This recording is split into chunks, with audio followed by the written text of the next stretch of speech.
Are you tired of playing by the rules? Tired of doing what you're supposed to when all you really want to do is burn the damn rule book and start fresh? I get it. I've done it more than once. And let me tell you, freedom tastes better than approval ever could. Welcome to Her Gypsy Rebel, the podcast for those who crave more creativity, more space, more of your own damn life on your own terms.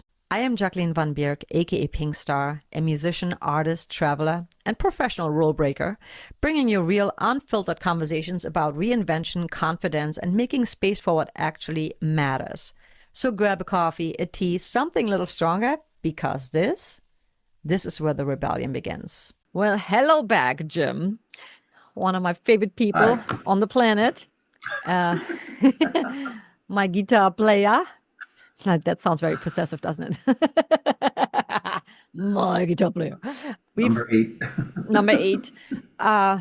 We've done a podcast once or twice in the past, like when my old podcast. You did one really long one, and then you broke it up into two without Okay. editing anything. Oh, well, I will do my best to edit some of this. Yeah, we'll see. We'll see what happens. I like it raw. We just like it raw because we're like blunt people anyway. We don't really care what people think, what we say, right? Um, Not so really. no, not really. Not really. Last time we just like, oh God, a few years back, we talked about Otto's daughter and how you got in the band and how you had your own band. You know, you've been doing music pretty much all your life in some shape and Yeah, form. You had a band VBS before you joined Otto's daughter, and you joined Otto's daughter because of 9/11. So in a weird way, that was like a really special day for us. Well, it was also a really tragic day, you know. that's a spin on it. It was, right? I Special think, day. well, if you think about it, 9/11 in general, like it changed a lot of people's lives. It was kind of like COVID, Everything. you know, like where people said, fuck it, like I'm not gonna work in this big fucking tall skyscraper anymore, or I'm just gonna, I hate this job. I don't want to, life's too short. It was a really awakening. I think every tragedy, A, brings people together, and B, really is like a wake up call for many people to be like, what the fuck am I doing with my life? It And was I a mean, paradigm shift. yeah, definitely. And so was COVID. I think it backfired on their plan a little bit. People like, fuck the government. We're not gonna go down that rabbit hole because I was in resistance mode for a long time because I didn't want to go And back you to where I should know came from. better. I know, but I didn't want to think that I came back to what I escaped. Yeah. And let me just tell you, like coming back from Germany, holy shit! Like when you go out of the, so first of all, I'm in line with TSA, right? And they're like, oh, whatever doesn't fit in this tiny bag, your makeup, your toiletries, you have to leave behind. And I said, what? That's not how it was when I came here. And by the way, my makeup bag is like transparent; you can see everything in it. No, but it has to be this bag. Well, you could go through the TSA over there. They have the modern machines, and you don't have to take out anything. And I'm like, why are you telling me this now? So I packed up all my shit and I got back in line. The modern TSA, where even my 125 milliliter hand cream was acceptable, where it would have been like tossed out, you know? It's just crazy how much Did shit you they bring got. that? You brought Yes, your express? yeah, nothing happened with that at all. It didn't even beep or anything like that. Yeah, But thankfully they then, don't know what the hell they're looking at. I know, right? They're like, nice necklace. That's where all my drugs Idiots. are. But then I was in Newark to get to my plane to Detroit, and I had to go through freaking TSA again. And I'm like, what is this bullshit? Customs. Yeah, customs. And then you have to go check in again through TSA to go on your domestic flight. And I'm like, I just got out of the plane. I haven't left the airport. What could I have possibly gone from anywhere? It was just like so annoying. And I thought about that. I'm like, man, that so takes the joy out of traveling. You know, when you not only is it sometimes the time constraint, like you have to go from here, and Newark is one of the biggest airports that I know of. And I was like, now I have to go through. Thank God I had 2 hours. I was thinking I can just like get some work done. I hardly made it. By the time I was like at my other gate, I had like 20 minutes left. Holy shit. Wow. Anyway, yeah, talking about, your freedoms being taken away and just like all, it's so intentional. I feel it's all to just put stress on people, the little pleasures that you still have. But I was also glad I didn't take Bald with me because it would have been really stressful for him. I was like, holy shit, man. Like, what the fuck? Well, anyway, That's why I so like driving. yeah, I know. But, I like to go to Europe because my mom is there, and I love Europe, and I wish I would have spent more time in Berlin. I love Berlin so much, and I can see myself definitely living there for a little bit and then living here, at some point. Yeah. But let's get back to Otto's daughter and music in general. So Oh, okay. we had a show again, like we're doing our annual show. Tell me how you felt. And then I'm gonna say what I every time we play a show, even though it's been, How I well, felt? last year, yeah, because last year it's been what, 12 years since we played last? Played 2014. Yeah. The very last show, was that Bar Sinister or was that the place up in Portland? I think it was Bar Sinister. Okay, Oh, because the last time we played in Portland, that was the last time we played with Garrison. wow. Yeah, I got the pictures. I still look at them. I'm like, wow, Garrison, and then he had the kilt on. You had a But poster. You gave me a make it poster. awesome. Yeah, crazy. You had a poster that you gave me. Garrison was in it, and so was Kenny. And I'm like, holy shit, they're both Oh yeah, gone. the whiskey, right? The Yeah, whiskey thing. yeah. I was like, wow, they're both gone. It's Yeah, weird. that hit me too. Yeah. Tomorrow, as we're recording this, today is the 7th of August, and tomorrow is Kenny's anniversary, which I cannot not think about it. Even though it's Lionsgate and it's a powerful day, so I don't want to spend time being sad or I'm actually, if anything, grateful that he was part of the magic we created. But yeah, we played a show in 2024 for the first time in 10 years. And then last month we played a show again. Sadly, it was another year that went by. But tell me how it was for you. Well, all right, so the first one, Bianca pulled all of my stuff out of mothballs, basically, all of my guitars and all of my other, and I was like, oh, I don't have the pedal board anymore. I don't have anything. I have the guitars, but I wasn't really doing anything. And then I was like, shit, I gotta buy everything. And I still got like one more pedal, two more pedals to buy. Because I have the Morpheus, the dive bomber, but I need the whammy because it does the harmonies. So I was like, shit. But I had to get all new stuff, and I'm like, do I really want to go into this all over again? I was like, yeah, you know what? But then that's when I said to you, I said, if this isn't fun, I'm not going to do it. Yeah. So that was the stipulation, and we kept it at that. But it was a lot of fun. And the show that just passed was 2 months ago, last month. That was a lot of fun too. It was fucking hot, and I had a DJ table in front of me, and an amp with microphonic tubes in it. Remember, I had it nice and low, and they're like, "I can't believe the sound guy's like, I can't believe I'm saying this. Can the guitar player turn up?" I was like, "No, no, I'm fine." And I turned up, like, "Woo, woo." I was like, "Yeah, then you asked for it to turn up." So I think you're the only guitar player that I know that has to be told to turn it up. I don't need to be that loud. I'm playing for the song. I'm not Yeah. going up there like noodling. I'm not that Right. guy. Right. You know that. Yeah. That was everybody else's job. That was Mo's, Kyle. Who else did we have? Kyle. We had a bunch of people once. Who's Kyle? Kyle, remember we played with Typo Negative and Celtic Frost. Kyle was the other guitar player. You don't even remember. Jesus Christ. Jesus Christ. Kyle, if you're watching this, sorry. Interview. We did that Flash Rock interview with him. Who the fuck is He had Kyle? spiky blonde hair. He was a really good guitar player. Where did Actually, we almost find him? everybody was really good. Where did Guitar Center? Where else would you even find a guitarist? Okay. Garrison, the other door guy who lived 2 doors down, Yeah. Ben. and Ben. Kyle, Ben. Oh, and even Dave Oh, Plotkin too. Remember him? Ginger's guitars. I do remember him. Him. I always feel so bad that sometimes I don't remember certain people in the band because we've It's not gone your through job. so many people. And yeah, at some point I was like, you guys just make them learn the songs. You go over the songs when you're ready for me. I'll be there.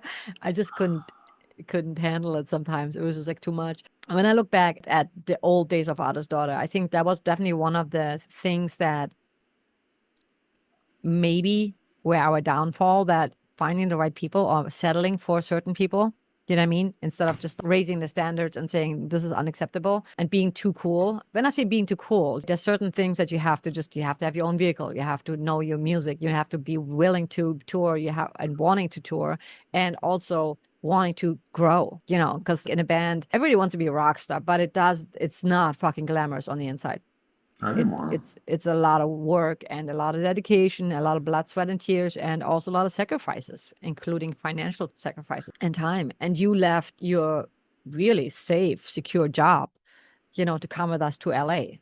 I mean, that to. was fucking huge. In hindsight, first of all, the shows we just played, the show we played, it was Yeah, kind of cool that my mom, because I've been going through some inner work, shadow work, so have you know, and for I'm my still going mom, through it. well, I mean, it's an ongoing thing. I don't think it ever stops, right? Even though I'm working on fuck my story. Yes, I have a story and I have struggles and I have gone through a lot of stuff. Oh, but everybody has. Let's focus on the now, here and now, on the Yeah, present, and what are my dreams and goals and wishes now, because the past is gone and I can't fix anything no matter how much I regret it. I wish I could have, should have done whatever. It's gone.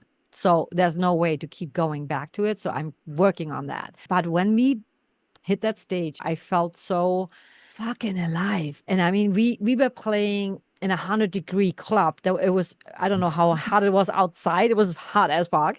And the no club air had conditioning no either. air conditioning in the club. And even like the dressing room was not really, there was not really a good dressing room for playing in a gay club. It was kind of weird.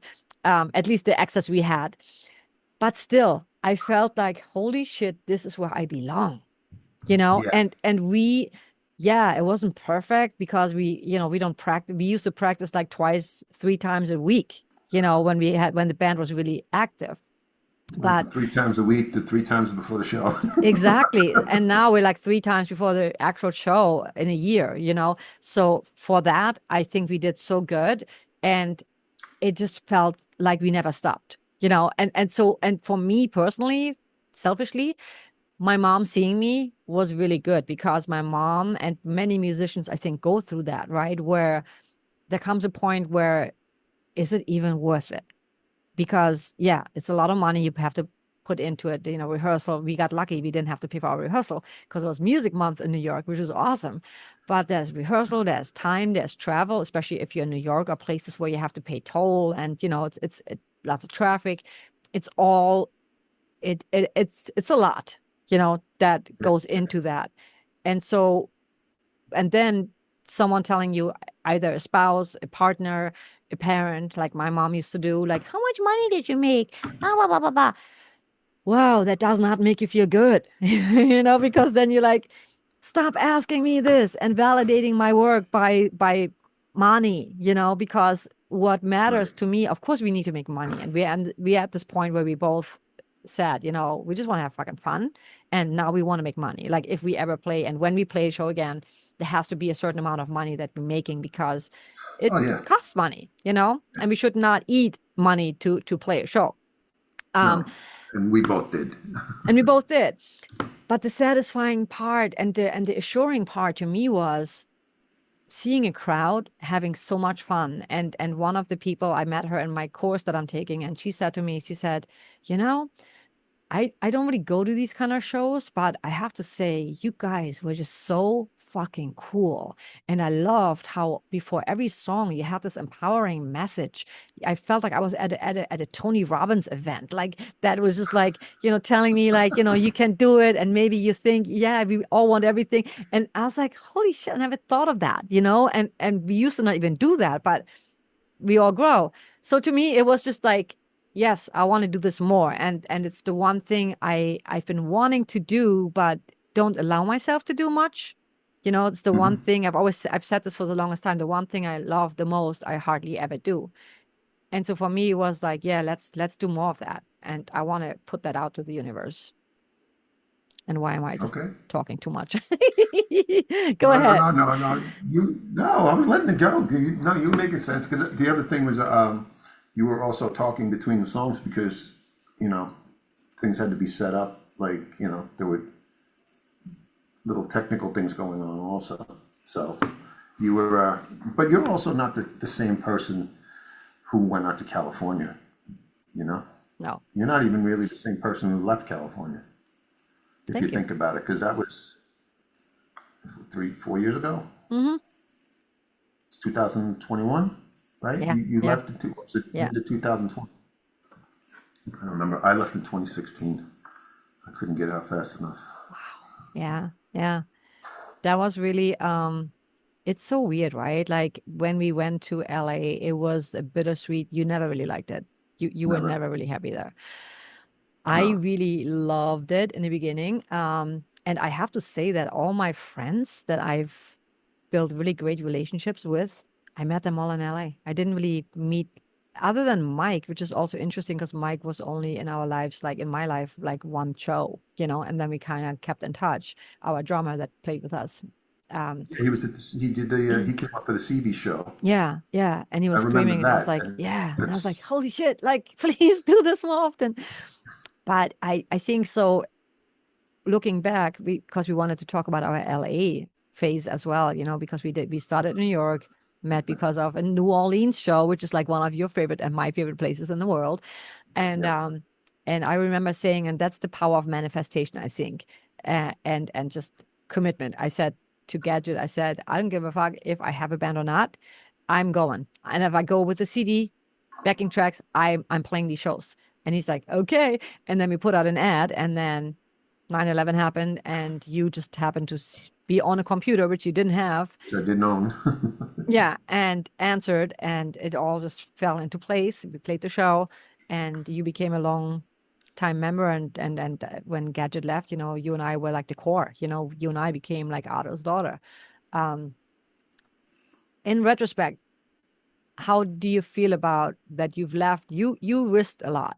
You left your job, your secure job. You said the other two members of the band did not. They were like, Career, yeah, career, they not were a like, no, job. I don't want to go out to LA to like leave everything behind. You said, fuck it. And I think that's like the theme of the whole Gypsy Rebel podcast is, sometimes you just follow your heart, because when you look back on your deathbed, I feel that, yeah, we didn't get to where we wanted to be, but holy fuck, did we have a good time.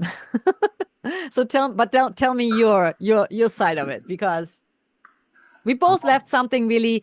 I was dancing. I made really good money too, and I made a commitment that I'm not going to dance anymore, which later on I was like, why did I do that? I was smart though.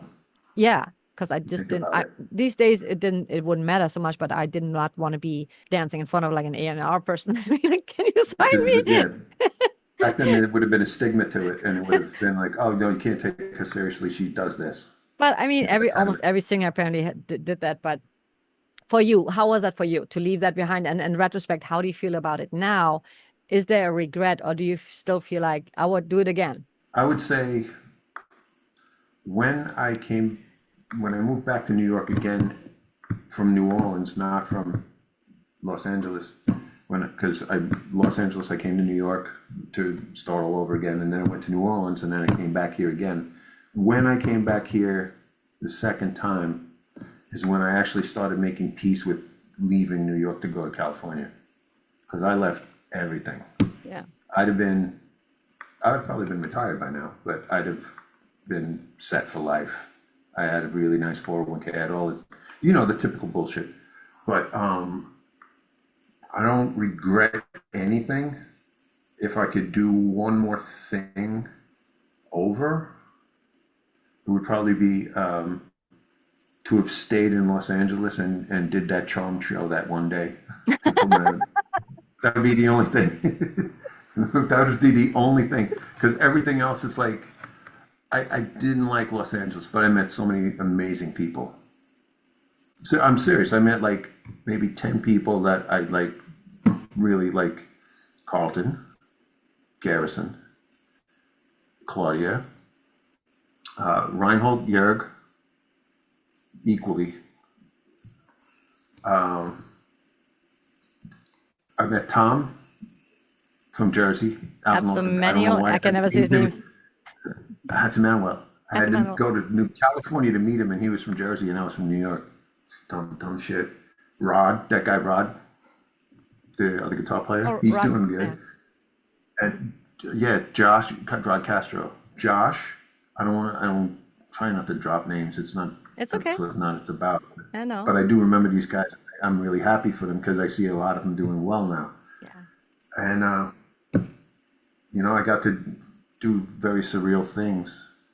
I got everything I wanted, but not how I wanted it. And I talked to that one guy that I said that to him. He's in my CD collection, and he drove me home from work one day, and he's like, "You know why we don't have all the money? Because we didn't ask for it." And I was like, "I didn't even think about that." He said, "We just wanted to play. We didn't want to be rich and famous." I said, "Yeah, I just wanted to play." Well, I played. Yeah, I think that was always our little thing That where was my thing. You were always angry at me about that. You're like, exactly, "No, because I you gotta wanted to want this." be, I just yes, yes, I wanted to be rich and famous.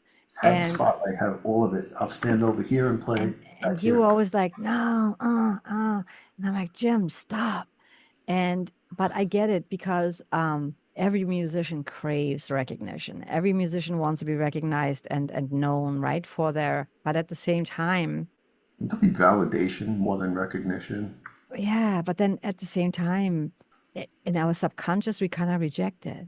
And I'm not sure, maybe Oh, my conscious, I rejected it. You didn't. You embraced it, and I was like, yeah, whatever you want to do. looking back at what I'm learning now about effortlessness and ease and flow and alignment, right? I Yeah, feel I tried so fucking hard to make things happen, to be in control no, and we forced it. be forced it, and what was frustrating to me always was that when we would go on tour and I mean, at some point we were just so freaking on. We were like, we could have played with freaking Metallica. I would have not once been nervous about it. But what really We had a hurt, better drummer. what really hurt was like when people would say, who you signed to? You guys are so good. Who are you signed to? Why are you not signed to a major label? I get chills about that now. I was like, I don't know. Were we too stubborn? Like, because we had a few, labels interested, but then they were always trying to tell us who to drop and what to be and what to look like and all that kind of shit. And I was like, before you even like try to change anything, how about you just give us an offer? And looking back, I mean, we talked about this in private, but now that everything is coming out, right? The truth is coming out. Like sometimes what we want, maybe that was just not what we needed because not everybody can handle fame. That's why a lot of artists are actually, they are super successful and famous, but they are depressed. They're addicted to drugs or substances in some way and form. So it's not always a healthy way of living. It's not Hmm. made for everyone. Or I think for me, maybe even like, just someone talking shit about you, like how you look, or she's old, or she's like, she sings off key, whatever the thing may be. Not everybody can handle this. And maybe that was the universe in the big scheme of things protecting us, because if it was really Yeah. meant for us, then we would have, right? We would have been Alice in Chains, Yeah, I told you that this was us. I really believe that. you know? Just leave it at that. Yeah. Yeah, going into it, we already went into it. Because there's so much corruption in the industry and so much control and I mean to the point where people actually, you know, suddenly die because they are being taken, because No tinfoil hat today. No tinfoil well, hat. but no, but I mean we have to talk No, about it you know because where I stand on this. yeah, because it just like it's I mean when you think of Prince or Michael Jackson, we know that it wasn't their time. And so it's just like when people in the industry, Chester or I even Cornell. heard Michael Jackson say like about talking about Sony in front of like a giant crowd. He was playing someone. He's like, how Sony did him wrong and how now he owned half of Sony because he bought half of it. And then shortly after he was dead. Oh, it's just so heart-wrenching to think about how corrupt the industry is. And I mean, I know it's like every business, Wall Street, whatever, it's just as evil probably, but it's still, when we talk about artists, it's like artists are very emotional people and they're very there's a part of us that is just really showing a vulnerability that most people don't have to. You're going on. I mean, for us, it's no big deal to go on stage, right? I go on stage. I feel actually more comfortable on stage than in a crowd. But Yes. for most people, it's like, holy shit, that's so brave for you guys to be up there on stage and pull your heart and soul into this, being a guitar player, right? Like, I know for me, like when I play, I get really nervous in front of people because that's not my home, singing. Yeah. So I admire when you do your thing and how does he not fuck up? And if you fuck up, yeah, Oh, you're I fuck human. up. Yeah, but you're human, I think especially these days, that's a good thing because that means you're actually playing, Yeah. he's Yeah, that's right. playing, Dude, no, no, we tape that fuck up. yeah, Just like that every night. but wow, how do you feel about that? Good. You know? But like, but the other thing is like, we did that seminar, and I lost my stage fright there in Los Angeles. Go figure that one out. So I was playing for years with stage fright.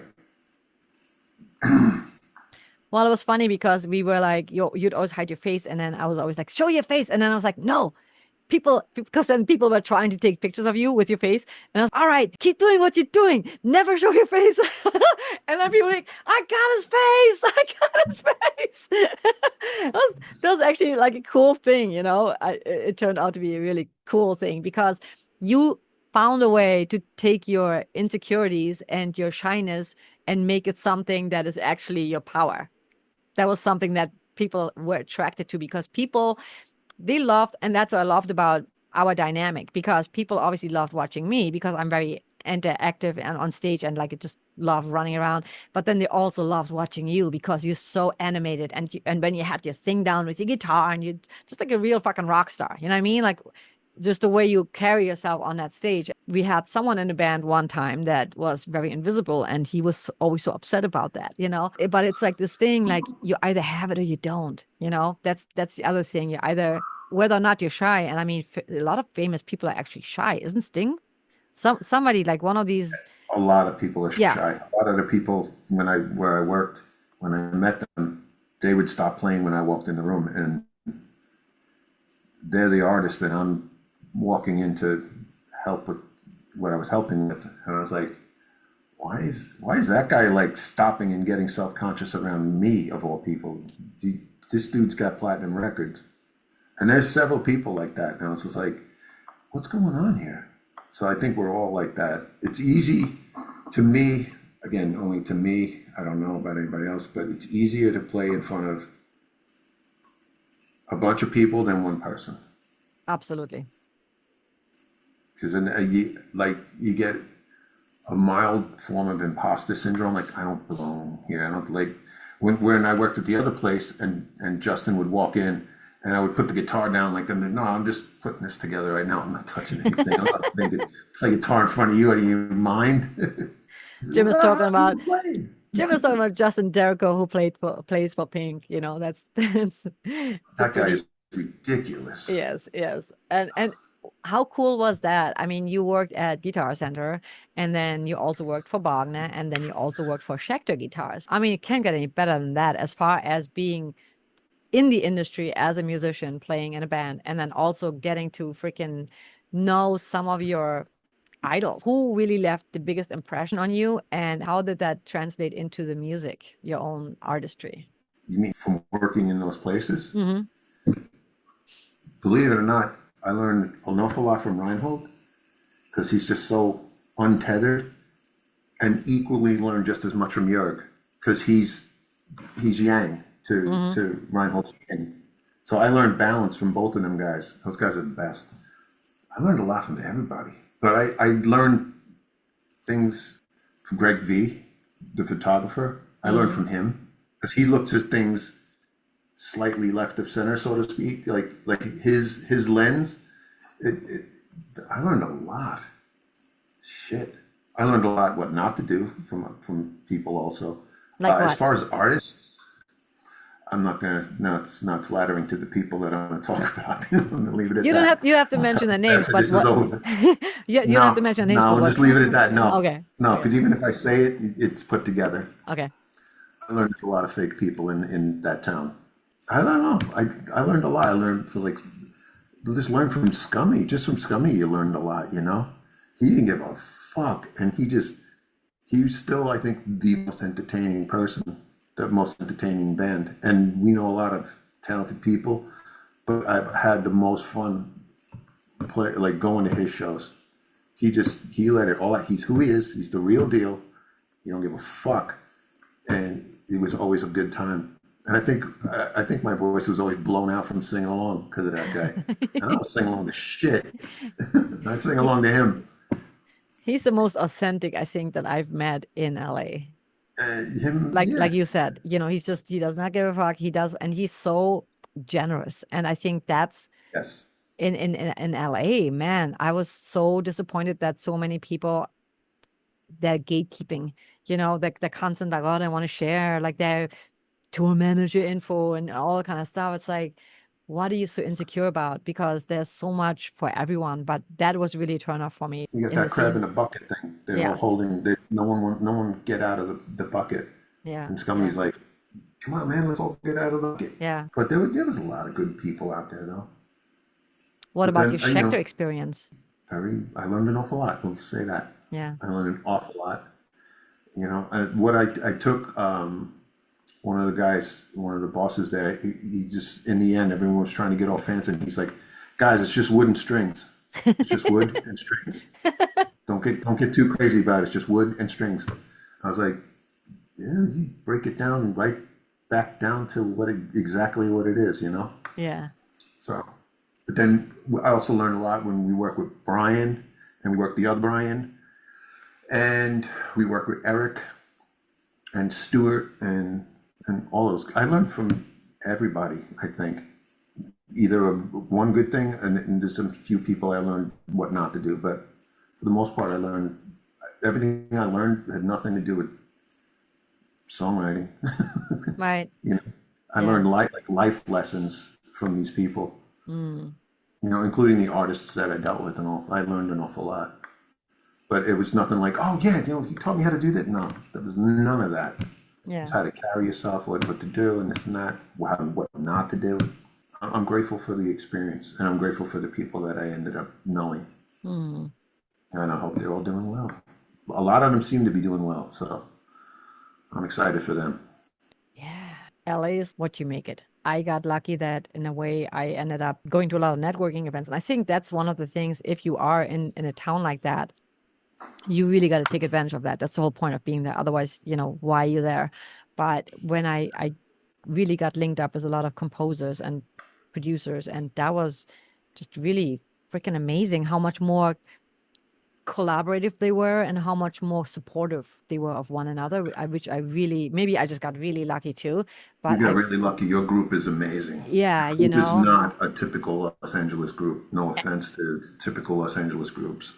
and we still get together once a month after almost 15, 16, 17 years. I don't even know how long it's been, but I'm very grateful for that. And like you said, being in the studio with producers that work with Alice in Chains, with The Offspring, like, and being able to play like these iconic places that, yes, in reality, who cares? But they are iconic. They are iconic, right? Because especially when we got there, early 2000s, we still got to like see Scott Weiland, like people that are gone. Yeah, That era's over.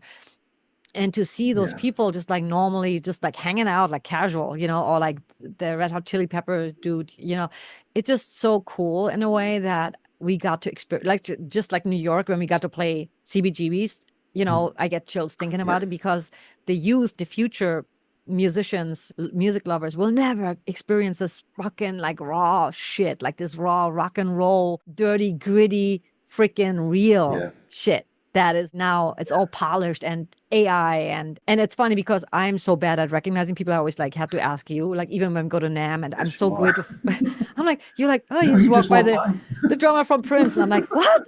Why don't you tell me? I'm like, I'm trying to tell you. I'm like, oh shit. He's got no discernible tattoos. You won't recognize him. I know. I'm like, well, I know this guy That's because of the 66. I tattoos. know that's 66. One of my memories is also how much I loved corn and we were at the Troubadour or Trocadero? Yes, Troubadour, right? Troubadour. Yeah. Carlton's band was playing.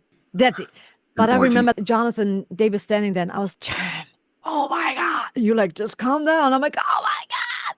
Jonathan Davis. And then one time we were at the Roxy and I saw Chester and oh God, I had chills all over me. God, I just want to say hi so bad. So these moments to me is, I know it's just, they're just people like us, but it still like their music, has made I such a understand. huge impact in my life that when you see the actual artist, that to me was just fucking mind blowing. And then, of course, being in the studio with Eric Ron, who I learned so much from Eric Ron, because his Me commitment too. to just, this is what it is. We're going to keep this and let's move on. Versus I have a tendency to go over it again and Yeah. change things. And he was just very decisive. I learned that from him. And I'm not always like that, but it helped me so much. And the same with Brian Karlstrom. He was just such a, yeah, we had so many issues with him at the end because he also had a lot of problems. And sadly, he's not here anymore.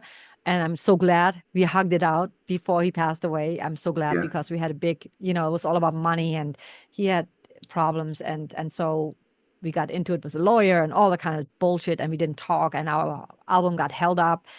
It was just crazy. And then I saw him at NAMM. I just walked up to him and said, "What's up, Brian?" And we hugged, and then he passed away. I don't know, half a year later or a year later, whatever. But I'm so glad because holding grudges is just not healthy. Nope, not at And all. yeah, And and it's more reflective of you than the person. it is. That's just you not being able to accept, well, dude, this is what happened. That's it. Yeah. And sadly, And in the industry, I feel money is always, and maybe that's just our upbringing, but we've always been taught like, starving musician mentality and all kind of shit, which is like such bullshit because there's so many people thriving. And I even, say I'm an entertainer. Entertainers get paid. oh my God, you always drove me crazy with that. I'm not a guitar player, I'm an entertainer. I'm like, damn. You're like, what? I'm an entertainer. I'm like, We okay, know fine. 9 guitar players who will agree with me. I'm not a guitar player. I'm an entertainer. But I like your outlook on that. And I like that you've always, and especially now, because we both, and that's nobody talks about that either. We both got really burned out. We were at the I was a point where, mess. yeah, we were both a mess. First of all, we were in a relationship. And so that at some That point, didn't and then help. it didn't help because we had band problems and we started thinking differently because you really wanted to do the band and I wanted to do film and TV and the band. Long story short, we both at some point got totally burned out. That happens to a lot of musicians. The very thing that the thing that lights you up the most, that brings you the joy. And I cried at so many events where I was talking about that because I was like, the one thing I thought, I said, a guy can break my heart. I don't give a fuck, like, because I still have my music. My music will never fail me. And then I felt the one thing I always thought is gonna be my Yeah. thing kind Yeah. of failed me, right? Like, or at least that's how I saw it at the time. I don't think it failed me. It just, like you were saying earlier, it just didn't go the way I had planned it or I had envisioned it in my mind. Looking back, yeah, we all self-sabotage our success as musicians. That's just what we do a lot of times. It's either people like you who say, "Oh, money is bad. Like, I don't want to get paid. I just want to play. I want to have fun." I And didn't then, say money is bad. I never or said money was bad.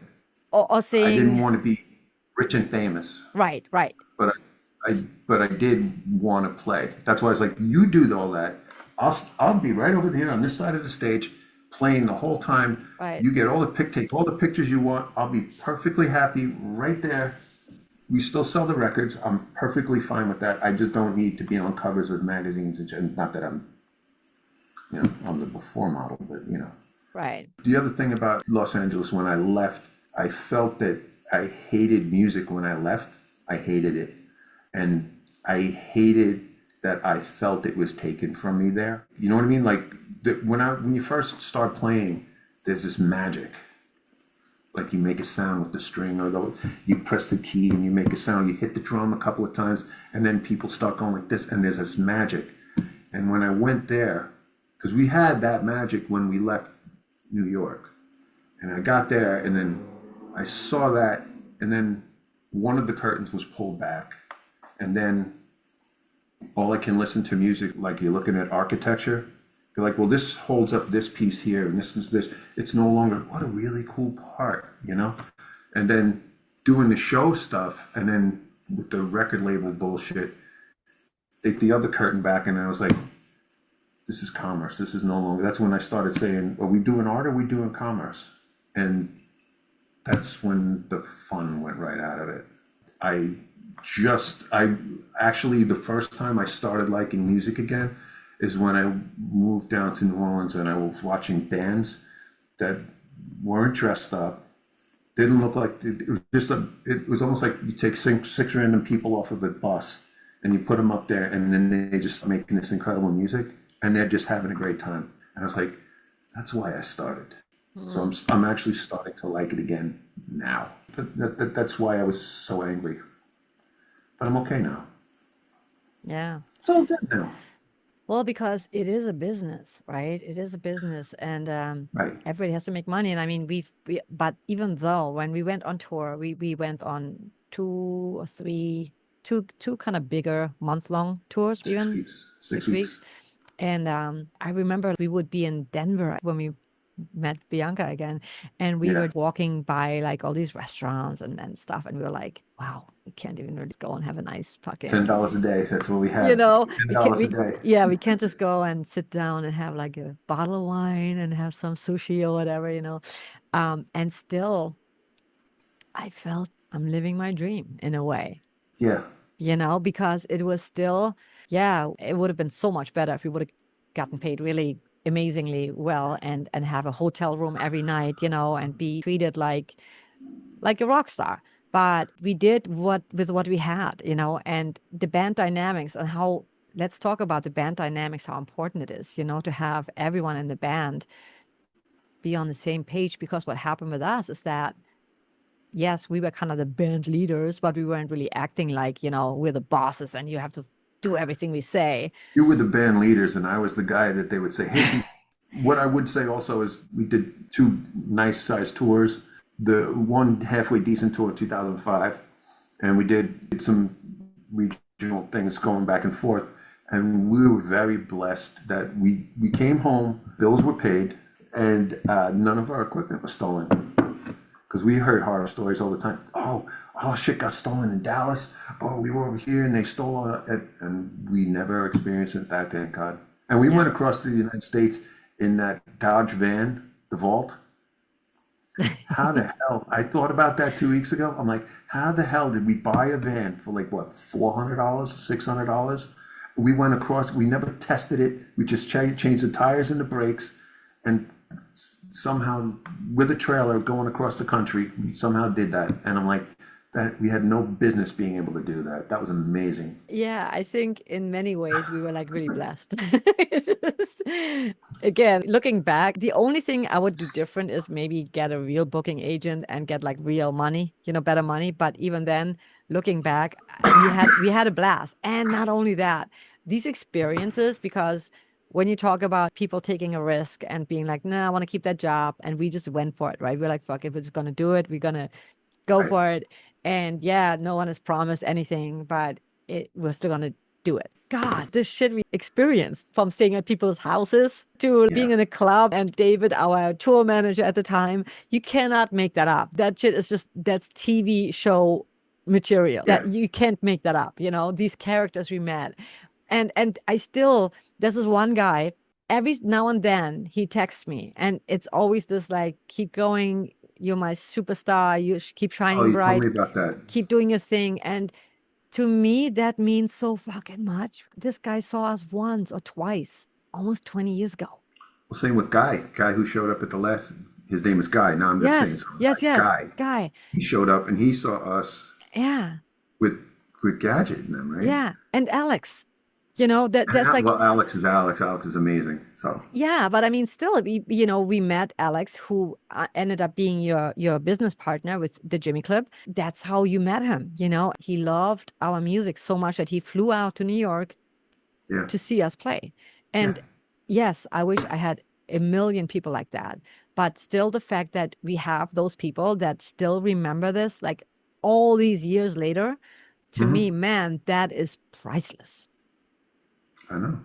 Because You we got changed. Alex. You got Christy. You got people like that out Yeah. there. And it's just like, And I interviewed my mom in the hotel we stayed at on the way back to oh, Michigan. did you? I gotta Oh, watch that. oh my God. She was sitting Subtitles, there. please. She was sitting there with the Otto's daughter shirt. And I said, so mom, she's like, guys and girls, let me tell you, I went to see my daughter, and I don't even know who this girl is. I have no idea. She is, wow. She put on a show, and it was so hot in the club. And everybody was so excited. And Jim, her guitar player, he was just throwing down, and everybody was so excited. You had to see this. And then she put me on stage. I got to even be on stage. She's like, unbelievable. My daughter, I can't believe this is my daughter. That's She good. was blown away. And I felt that was like a healing moment because again, my dad, who passed away a long time ago in 2006, and we can talk about that show as well, how that all, what we did and how We never talked crazy. about any of that. The No, first we time you talked to didn't. me, it was all the New York band Yeah. up until us leaving. Okay. Yeah. So we have a lot of catching up to do. But Yeah, you got to my cut dad this was thing always up. supportive. My mom was never supportive, you know? I mean, yeah, she would ask me, but the second question would be like, "Well, how much money did you make? How much money did you make? Did you make any money?" And to me, oh, I just want to punch her in the face. I'm like, can you stop asking me this? And But I you get it. understand, all right, Yes. you have to understand that there's there's the normal people and then there's the artists. And the normal people gauge success by, oh, you have benefits, do you have a house, are you Yes. doing all right, do you have a 401k? And the artists are like, that's an amazing painting. I can't believe you wrote this book. This record is amazing. That song is fantastic. You got it placed. That's incredible. There's a completely different set of parameters to measure by. I can't get angry at somebody who's looking at a circle and only thinking in terms of a square or a cube, you know? So I understand that this is not the world that they're used to, you know? And you really, this comedian Patrice O'Neill says you never really cross the finish line. You never Mm. really quote make it. Yeah. You're always, it's a very lonely path, and you go and you just keep going because there's no end. There's no diploma moment where you get a diploma and like, look, I'm a doctor now. You know, you just Yeah. keep going. And I think the only diploma moment you might get is if it's a Rock and Roll Hall of Fame, and at that point you're already done, Yeah. you know. So that's how I did a lot of work. No, I mean it's true. It's very true. And it affects us, when somebody constantly says that to you, because we are emotional and we also, let's face it, it's our parents and we try to make them proud and we try to prove ourselves, right? Like, which Yes. I definitely try to do. I notice that now, and it's the wrong way to go about it because then you're not really in alignment with who you are. You're just trying to say, look at me, what I've done. And then I think I talked about this. I wrote a song for my mom for one of her birthdays, and she never really said anything. And I listened to the song and I was like, holy shit, that's really bad. I think you played me that song. It's Your like, first wow, Christmas song had like the darkest middle section in I've ever heard in a piece of music, and I it was like, was so "Is there a dark. death in the middle of this song? What the It fuck?" was so dark, and it was all about how I used to go in the woods as a little kid to pick her up from work, and how, Played me that. oh God, it was so bad. It was one of my earlier songs. I It was like, was, "You played this for your mom?" so I made the artwork, and I was like, wow, she does not appreciate even me, who writes their mom like a song, and does like, oh, oh, and she never said anything, so it's kind of funny. Do you know what the equivalent of that is? Like, did you ever hear how the Ramones' "I Want to Be Sedated" came about? No, All right, there was a band called the Bay City Rollers. Remember them? yes. Turday, night. S-A. They said they tried to write a song like Saturday Night, and it ended up coming out like that about huff and glue. But that's all you know, you know. So that's how it came out. It's like, yeah, we wrote a song like Saturday Night, and you're like, you're talking about fucking huff and glue. What are you talking about? Oh no, That's it was the Blitzkrieg Bop, I think it is. Blitzkrieg Bop, that's the one. When they're talking about the Huff and Glue. But I was like, they were trying to do a fucking Bay City Rollers like commercial song. oh my They're God. singing about. I think that's why you never have to worry about anyone trying to copy you, because even if they try, it will never sound the same. I mean, unless they're really good at copying, but the chances are that your footprint or fingerprint will always be on that. Yeah. That is so. Talking about LA. So when we got to LA, it was a culture shock at first, right? Because New York is completely different as far as shows, the crowd, and I mean, is the crowd so different? Yeah, I think so. I think New Yorkers are a bit more impress me. All right, so when we played the first show at what was it, the Whiskey, and there was like several artists there. That I told, who was I talking to somebody about that? I was like, it's like playing hockey in New York versus playing hockey in Montreal, where Los Angeles to me was like Montreal, because in Montreal the people in the crowd think they're better than the players on the ice. So Mm, in Los Angeles you're playing for for your peers, for Years. lack of a better word. And they're sitting there like, and if they like it, they might not tell you anyway because then they don't want to be like, oh, or they, so they just sit there like this. So it's like, yeah, okay, let's get Mm. out of Los Angeles and play other cities. People like it there. Well, the other culture shock was that in New York at the time we were there was no pay to play. We would just play shows. Yeah, And I don't even think we got paid about it, but we didn't have to pay either. And so in fucking LA, you had to sell tickets. yeah, And to us, that was like, all right, yeah, it sounds cool. Like I have to sell 50 tickets and the rest is for us, but we don't know anyone here. So, yeah, yeah, exactly. like I don't, I mean, yeah, you work the guitar center, so you could probably bring 20 people, but also how many times can someone that knows you Yeah, support you when they have their own band and their own practice and their own shows? that's your friend base, not your fan base. Yeah. Yeah, yeah. Although they did, they came for a few shows, like the last show with Gadget and Chimpo and Garrison. I think they came because it was more like a Jerry Springer vibe, like what's gonna happen here? Anyway, Well, the thing was that let's talk about it. So we what came anyway? to we came to LA. I was married to a Gadget, and Jim came, and we were just the three of us. And Sebastian stayed in New York, so did Dan. He stayed in Jersey, and we said, "Fuck it, we're gonna go." And so we had this house in Van Nuys, and which was really Yeah, freaking awesome. Which you guys yes, built the whole garage out into our recording studio, which was holy shit, that was so good and so convenient yeah. because that's another cost and another It was a two-car place. garage. It wasn't a normal garage. It was a big Yeah, garage. yeah, that That was was just huge. awesome. And to be able to just like get in and record at any time, and also rehearse at any time, just like Hmm. awesome. And even though there were so many musicians in LA, it's hard to find really good musicians and musicians that are committed, that want to play original music, that don't want to get paid. Um, that was another challenge. And you and I played at the Rainbow. That was our first show. We said, fuck Yeah, it, we're just gonna do an acoustic show, which you love so much. and the rainbow doesn't even play shows. That's the I funny part. know, It's a I restaurant. know. I know. And upstairs they have a little, I guess, DJ and sometimes shows. I don't know. It was Yeah, it's like a weird. galley.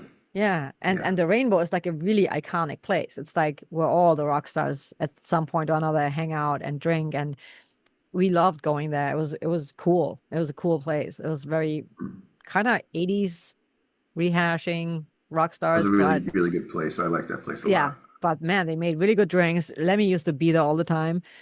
And at the time we were there, we were like really heavy into partying and having a good time and networking. I mean, that's tell people how important it is to network. And I know you hated that. That's the problem. I wouldn't really I in a weird way would network, but I didn't network. You Yeah. actually did it, and other people wouldn't network at all. You know, Yeah. so that was the other thing too. We would have to go to Bar Sinister, and the weird thing about networking, from where I was standing, it's like you just have to hang out, and if you end up clicking, then they'll end up coming. You don't sit there and say, "Hey, how you doing? I'm so and so. Come and see my band." You just sit there and you just try to make, I want to say friendship, but it's not really friendships out there. It's weird. It's a connection. It's a contact. You know what I mean? Yeah, I think there are some. I mean, we made really good friends with like Carlton and Claudia, right? Oh, I'm not saying there aren't friends, but Yeah. it's very rare. But very rare. I agree because a lot of what really rubbed me wrong, and that's I think why we were never part of a scene, is first of all we really weren't that have we weren't doing drugs. We loved having a drink, but we were not doing drugs. So like Love if having you're, drinks. yeah. So if we're already not in that, you're already like an outsider kind of part of because you're not heading to the Yeah, bathroom every half an hour. yeah, Um, but but then also this fakeness, like knowing that a lot of people were just really looking for that hookup, looking for that, like, what can you do for me kind of yeah. mentality. And that was such a turn off to me where I was like, fuck this. Like, I don't want to kiss That's why I didn't do it. ass. Yeah, that I think that's why we both and the whole band kind of, I mean, when we played with Type O Negative, which is also interesting because you knew Paul Bento and we actually met Pete while we were already in LA, right? Even though we You were you we were in New well, York. you met Pete. I Yeah, didn't. I first time I actually formally where we shook hands was the night he came to see us play in Manhattan. same. Yeah, I've been to, like we'd be in Ace London and come in grabbing their stuff to go run on weekend runs, but that was before I knew who you were, yeah, because they had their storage in Ace London in Brooklyn. But that was one of those like, hey, sounds really good, guys, and then he'd grab his shit and walk out, and then the rest of the guys would be trailing shit out with them. But that wasn't I didn't meet him until when I went. You said, oh, Pete's outside with Paul, go get him.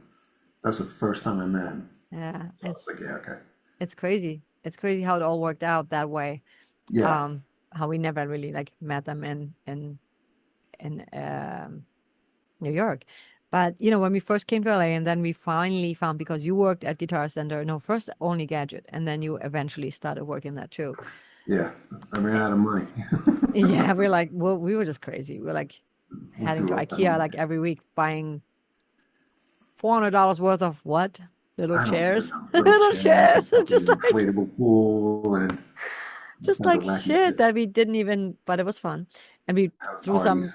we had some parties at our house and actually, it was fun. But It's a yeah, lot of and then fun. we found like Garrison, and then we started to put our first band together, like line up.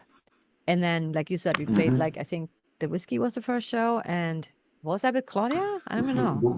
the first show was in the Valley.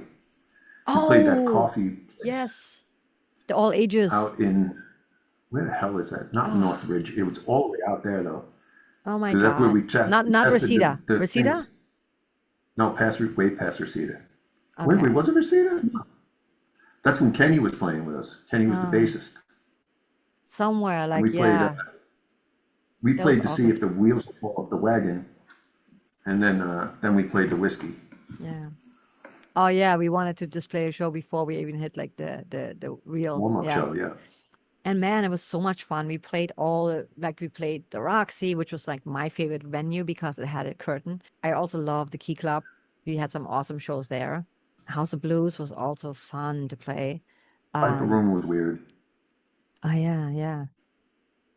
That was a weird That venue. was a very strange room to me anyway. Yeah, yeah, I agree. LA was definitely different, but I think it also we made a splash, when we got there, we were like fresh. We were like nobody was like us. There was no band like us. Luna Click I was don't think really so. great and they were definitely Of course, really yeah. successful, but we were so different, very high energy, and then we did the Rockies. There's so much more to talk about. I think we covered a lot today. Non-musicians have to understand what it's like, to be on the other side and to do what you love so much and then get so burned out that at some point, your dreams did not come true. But I feel like we've done a good job at working at ourselves. Speaking of leaving New York, which we were all sad because we all loved New York, but we knew that we hit a plateau and we were like, okay, something is calling us to go to LA. And I think that in hindsight, it was a good decision because we did learn so much. We built some really amazing connections, and also, I mean, seeing some of the people, like Greg Cash and Justin Derrico and Carlton, like there's a lot of people who actually really and you know what? From the outside, it probably looks more glamorous as it is, on the inside also. But they are doing their dream. It's important to also focus on. I feel bad for musicians that only are session players and that don't do any writing because that's such a huge part of how you can. We could get a big ass fucking check tomorrow for 50 grand for a placement. You know what I mean? Because our music Forward is to it. yeah, we're waiting, tap, tap, tapping it. I'm not even waiting, I'm expecting it. But I'm saying, like, when you a session player, it's great to play with Beyonce and all these big stars. I mean, that's just got to be so freaking. I remember even when we were in Jersey, I don't know if you were already in the band, but we had our friends, they had a band called Dragpipe, and they got signed and they had that 15 minutes of fame. I remember that. where they played with Yeah. Korn. And it was funny because Richie, who I loved, he was such a cool dude. And he was like, yeah, man, if I die tomorrow, that's all I wanted. And I was like, don't think like that because you should think bigger. But that was pretty much after that, that band kind of fell apart. And I think the singer is actually, he's also in LA, I believe, and he's writing for film and TV now. But it's important to have something. And I know you had a lot of resistance towards that as far as outside the band. You didn't mind like if I say, we send our songs to libraries and music supervisors and stuff like that. And we got some decent placements, and we Yeah. also got screwed over with like, the promos. And I definitely slacked when I should have nurtured our mailing list more and our social media more. At the time it wasn't that big of a thing. But when we had the traction and the momentum going and we didn't really use that, we were hardly aware of it because, yeah, something went wrong there as far as payments and knowing about it. But how important it is, to have, We're learning. We don't know better. yeah, we didn't know any better. We were learning as we went. Yeah. And I mean, I wish I would have known better because I was getting into it and I learned about it, but I was still not where I could have, should have been to know that stuff. But it's still important because, man, like as a band, as an artist, your music has potential to be even 20 years later, be used in a TV commercial or in a TV show or in a movie or in a trailer if the timing is right and that it's just like your sound is what they're looking for. I think there's a lot of luck involved, but if you're just playing with other people, awesome experience. I can only imagine to play in front of like a whole filled stadium. But when that gig is over, the money is over too. And during COVID, a lot of session players, that were doing really great had nothing. They all had to go to Florida to play, I guess. And Florida was still open. Oh my God. I think that's why when I talked to Greg Cash a few years ago, that's what he was like. He was starting to get into producing because he's like, I don't have anything, like basically like no mailbox money comes in. I don't know. I think you all pick your poison. You pick, all right, well, if I want to go down here and, a side guy or, to like, but, all right, here's another thing. I know for a fact Rod Castro is a hired gun, but at the same time also has writing credits. That's So great. it's kind of, he's also very savvy, he learned a lot quicker than we learned a lot. Let's put it that way. He probably went through the same stuff we were in that aspect because he was doing TV shows and stuff like that. And I'm sure you make mistakes or you didn't know better and now you learned and now you know what to say.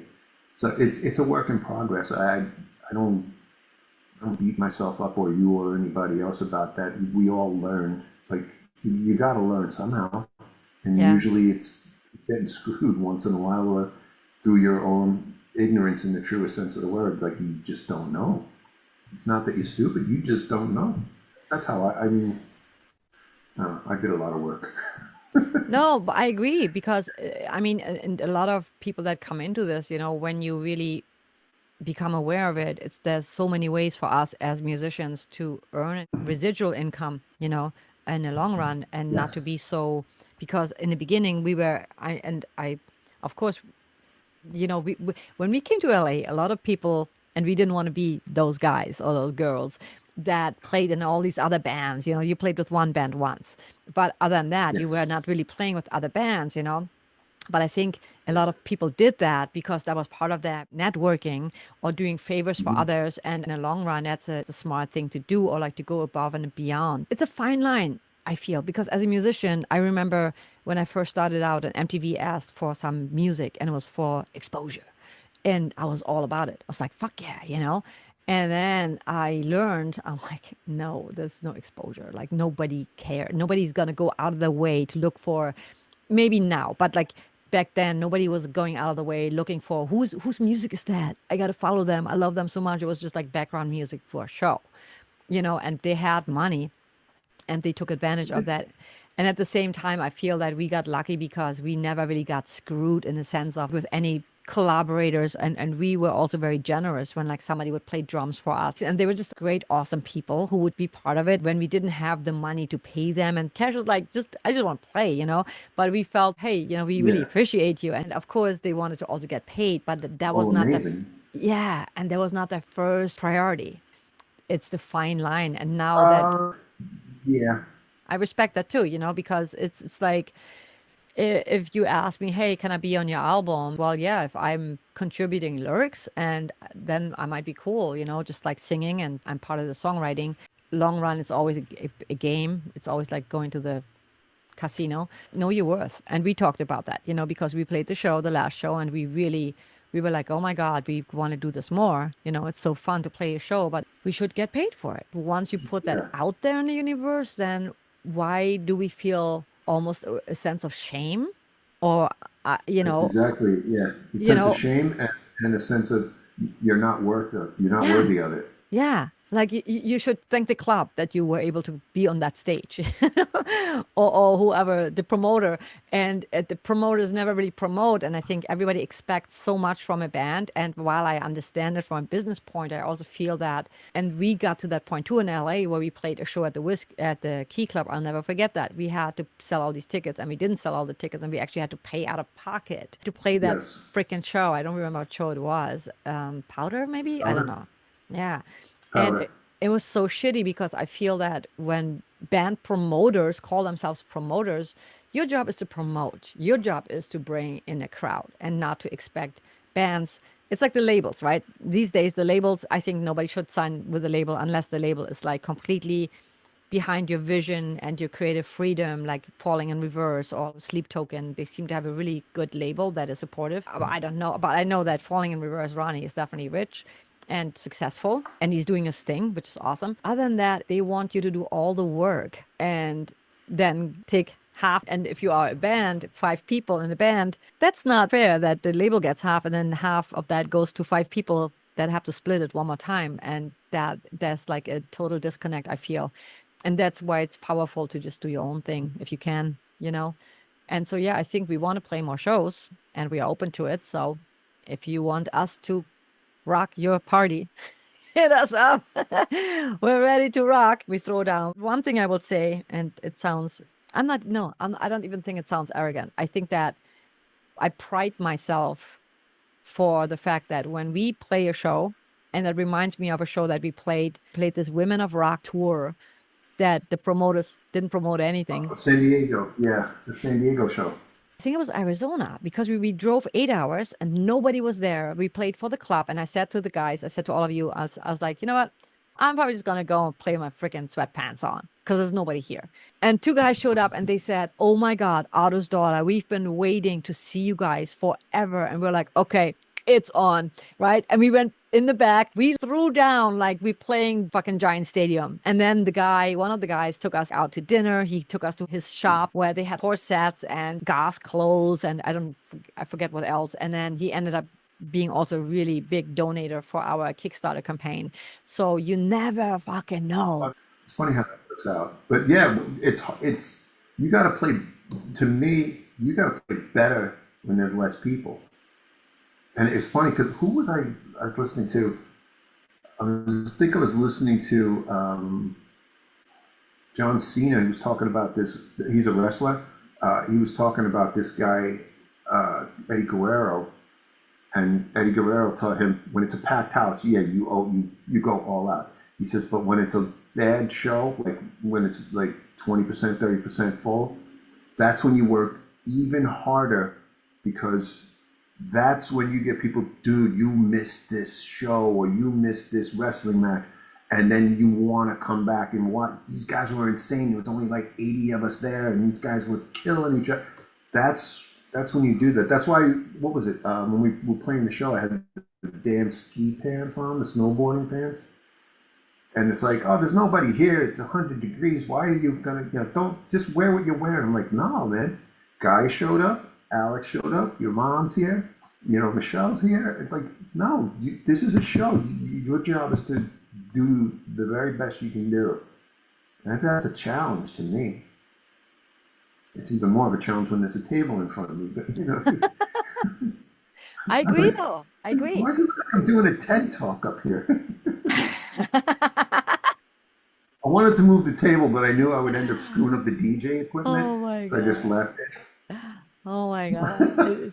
I agree with you though, because I feel we've seen bands where the singer would just complain about, the club, or what happened, or the bad sound or whatever. And it's like, man, when you're on stage, none of that shit matters. You roll with it. You go with it, because the crowd, they didn't come there for you to bitch or to complain how bad everything is. They came to see you play, to honor your music and to appreciate your music and dance and release tension. Yeah. And you just They don't they want don't to. know half the things that go wrong. Yeah, They're exactly. listening to their eyes. If Yeah, you're having a great time smoking, they have no idea that you just kicked the plug out of something. exactly. They're just like, oh, these guys are great. And I love it that way, because I know when you and I go to a show, and you know, because you are more of a musician, like I'm like a fan, right? I don't even know. You're like, oh, that chord change was, and I'm like, what chord change? He's like, never mind. And because I'm just I see the whole thing. I can't help it. I'm just like so excited. And if the singer sings good, and the band is animated, and I do love image, if the talent matches the image. If it's just image, you should probably practice your guitar more versus like just looking good. And we've had those Get someone to bands write too. your songs. Oh, I help write your songs, yeah. But the full package, man, that's just an experience where you go, holy shit. And we talked about that too, where sometimes people like off stage, they you hardly notice them, and then when they're on stage, they just like light up, right? And they become this other worldly thing. And I feel, for me personally, I feel like that when I'm on stage, I'm a totally different person. And I don't know how you feel, but I feel that's the true me. That's the true me. When I'm on stage, that's the true me. Well, I'd seen you play for feels like forever, and when we first played that one show last year for the first time in Forever, I remember that, and then last month or whatever we just played the last show. I remember seeing you up there, and I'm like, oh, I remember her. I know who she is. I know exactly who that is. Okay, I forgot about that. Like I was, it was such a daily thing for me that when I didn't see it for a while, and then I see it again, I'm like, oh yeah, I forgot about that. You're that person. That's oh yeah, we're okay. We're gonna be just fine. It's just something about it, it's like, and I hope anyone listening step into that greatness, step into that version of you that is really bringing that out in you. And my mission is for us to play more, because I know you, first of all, invested quite a bit of money back into your music. I don't care. I don't care about that. Yeah, but I I, feel like, it's like, why not, right? But also it really, it reminded me of just how fun it is. That's what we came here for, right? Musicians, artists, actors, dancers, whatever. Do your craft wherever you can. Like, showcase your craft, and not showcasing like trying to get signed, or for egotistical reasons, but just for your own pleasure. Because when you do that, people resonate with that, because they can sense that, they can feel that, holy shit, these guys came here to do that thing. It's not about, oh yeah, you no, it's got, authentic. Yeah. yeah, it's so authentic. And I think especially this is like a thing that can, all of us can take to our advantage in a world that's becoming more and more artificial, where if you really be your own, real thing, people will crave that, because it's so rare. And humans, that's the one thing robots can't take from us, that human element.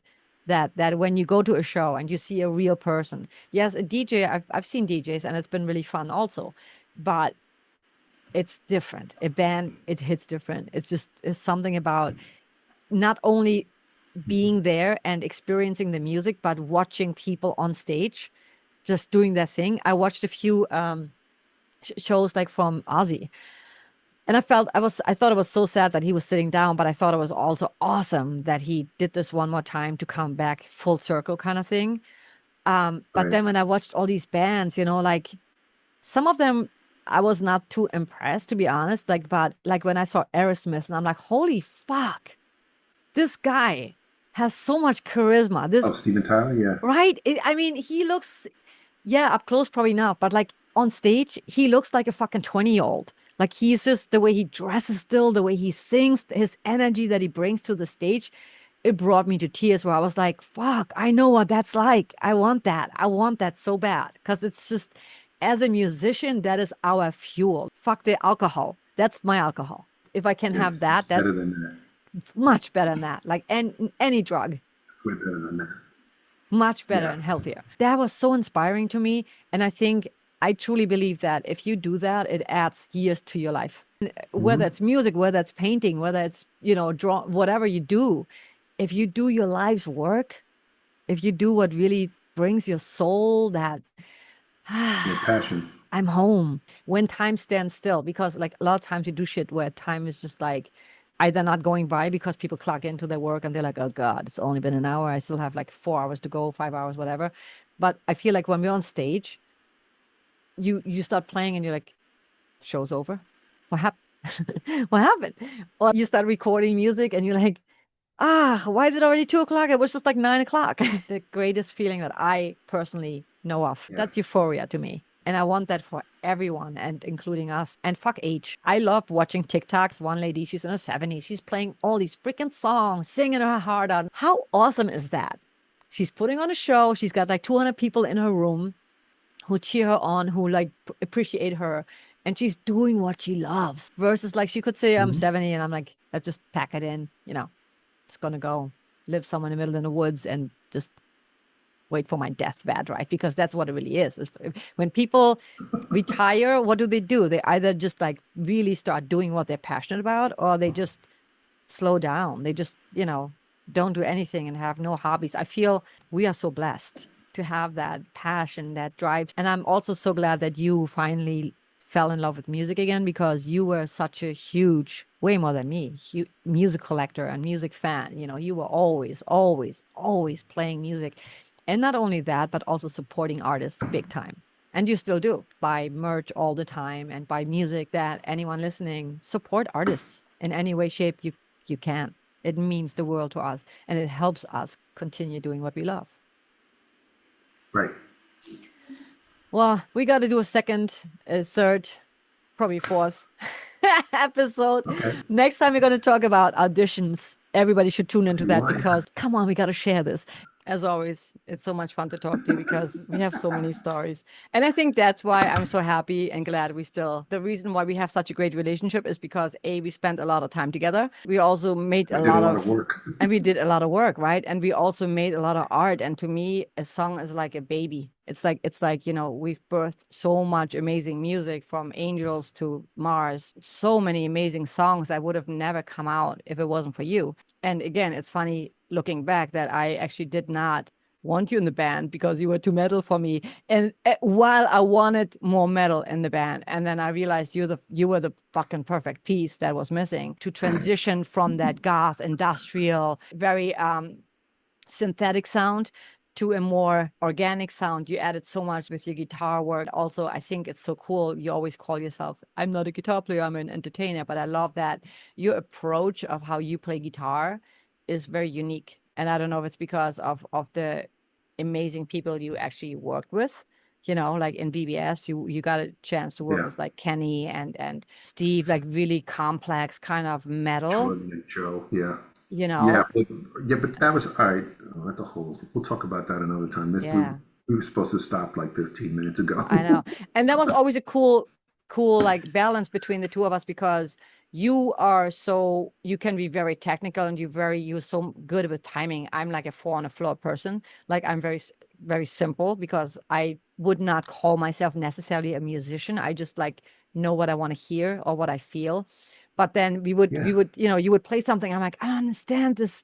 And you would try to count it for me. And like in Mars, it was always funny because Mars, I always told you, like, I can't, like, if we don't have the right band members playing the song live, I'll fuck it up, because it needs to be, I can't think about it. I just have to feel it. I can't, Yes. I'm not one who can count and sing. I just can't do it.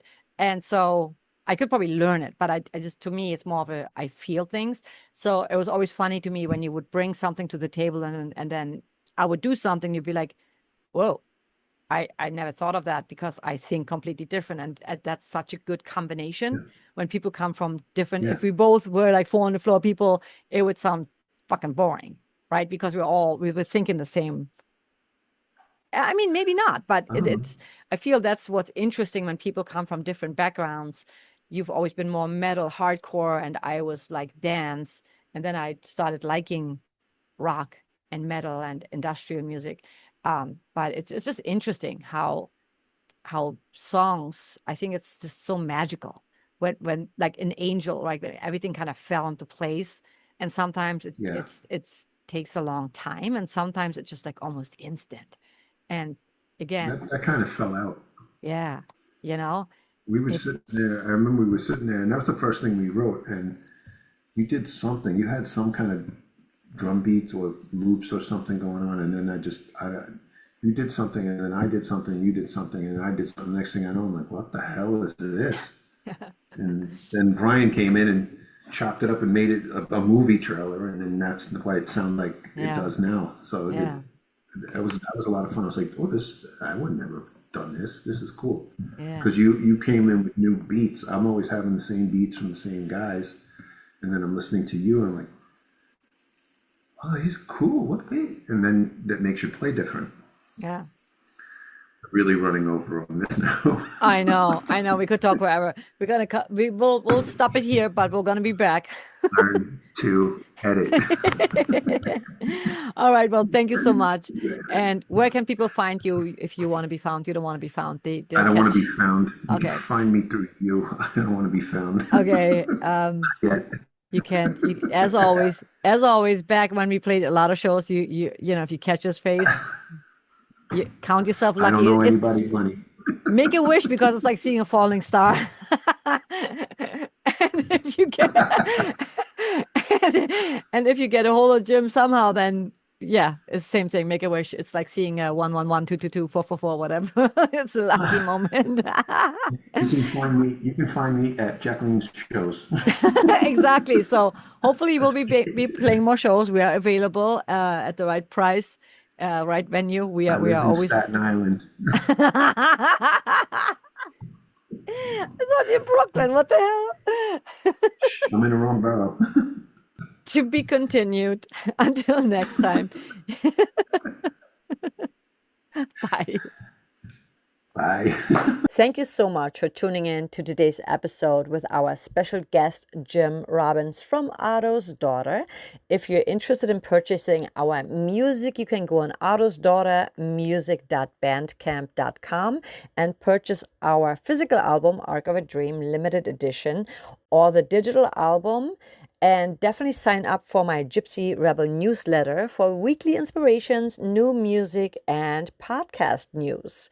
If you would like to be on my podcast, feel free to reach out at jackvanby@gmail.com. And also, if you would like to support this podcast, please share it, comment, and subscribe. I would love to hear from you what you thought of this episode, and in general, any suggestions are always welcome. And for more information about me, you can always visit pinkstarmusic.com. Again, thank you so much for listening, and until next week, have an amazing day, and always make every day a great day, and follow your bliss.